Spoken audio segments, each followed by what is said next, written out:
good evening. My name is Eryn Stewart.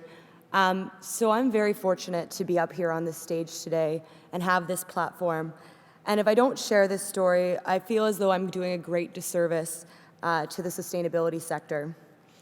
Yesterday, Natural Resources Canada hosted a workshop on diversity and inclusion in the sustainability sector. There were over 75 businesses that were invited to this event. Youth, minority groups, Indigenous people, peoples with disabilities were asked to come and share their experience and their knowledge on this topic, and only 3 people showed up. If we're going to stress the importance of diversity in this sector, we need to show up, and we need to be in this room because our actions here speak much louder than our words. Greta Thunberg, she's an incredible activist, an empowering youth, a VIP in the climate sphere. And though she's a VIP, we cannot individualize her actions. She is but a voice for the power of the masses, but where the real change lies is actually in the rest of the pyramid. So in our work, we really are focused on the person right here. There's a person in the orange that seems to be holding up somebody's entire body with their head and managing this entire structure. These are the very impactful people, the VIPs.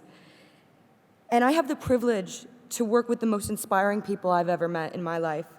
These are Indigenous clean energy champions that are truly guiding the way towards energy transition. And that's not lip service. I mean that, and I have 3 facts to prove that. Number 1, there are over 160 clean energy projects, 1 megawatt or larger, that have significant Indigenous leadership and ownership.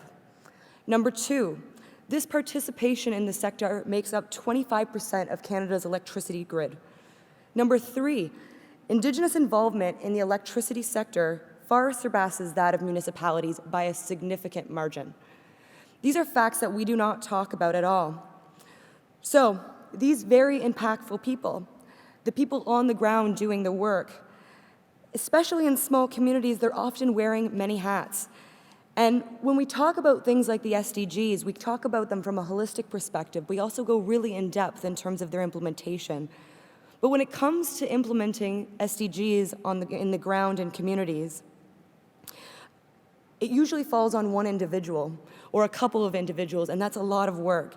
And so that's why I must stress again that when Indigenous communities take the time to attend something like a diversity session, the business and community and the government need to show up, because they are truly the busiest people in the room. So our organization specifically focuses on supporting Indigenous communities and champions take the driver's seat on the clean energy projects that they would like to pursue. We run a program called the 2020 Catalyst Program, which is a national Indigenous clean energy capacity building program. And in this program, we cover a full spectrum of opportunities in the energy sector, from understanding energy systems, energy education, jobs and training, and ultimately project development. And our program is led by 35+ mentors, and these are Indigenous champions that have done projects in their own communities, as well as technical support mentors that have supported communities along their energy journey. And the momentum that we've seen has been absolutely incredible over the last 4 years. We have had 82 participants from almost every province and territory go through our programming. And the best part about it is that the participants, once they're doing their projects, they're actually becoming mentors and continuing that learning process. And I believe that the success has occurred because we're truly creating a space that's together. We have created a space in the energy sector where people feel empowered to collaborate, to have the opportunity to learn without judgment, to be motivated, and most importantly, to do real projects on the ground. So if you would like to get involved in them, there is an opportunity. You can go on to icenet.work, and we do host free monthly webinars that are open for absolutely everybody. But I do find it disheartening that we have so many Indigenous knowledge keepers in this country, and they have told us about the impacts of climate change for generations. They continue to stand on the front lines of key environmental issues, and yet their words have largely fallen on deaf ears. So Greta, she's an incredibly inspiring person, but to me, the real VIP in this pictures are the people on either side of her. And I could go and tell you about their story, but instead I'd much rather use the rest of the time here at Walrus so that I allow Councillor Walklin to speak for himself. Thanks.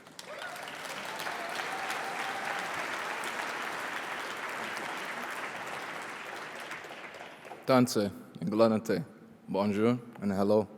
I'm Councillor Calvin Walkwin from the Mikisew Cree First Nation, President of Three Nations Energy, which owns and operates a 2.2 megawatt solar farm that will offset 25% of our diesel usage, which is 800,000 liters. I live in a diesel-reliant community that is landlocked, only accessible by Winter Road, so we had to do something different in our community to transition into a climate-friendly economy. And with being one of the hugest investors or beneficiaries of the oil sands, we invested in with Fort McKay into an East Tank Farm deal. Maybe some of you are familiar with the $545 million business option we made with our people to invest into our future. But we take our profits from the oil sands or impact benefits agreements to retrofit our housing, to add sustainability, to add to our energy sovereignty that is going to come into the future as we split and add sovereignty from Canada into our nation. You know, we talk about VIPs, we talk about the important people at the top, but in our generation and in my nation, everything is cyclical and everybody has a chance at the top.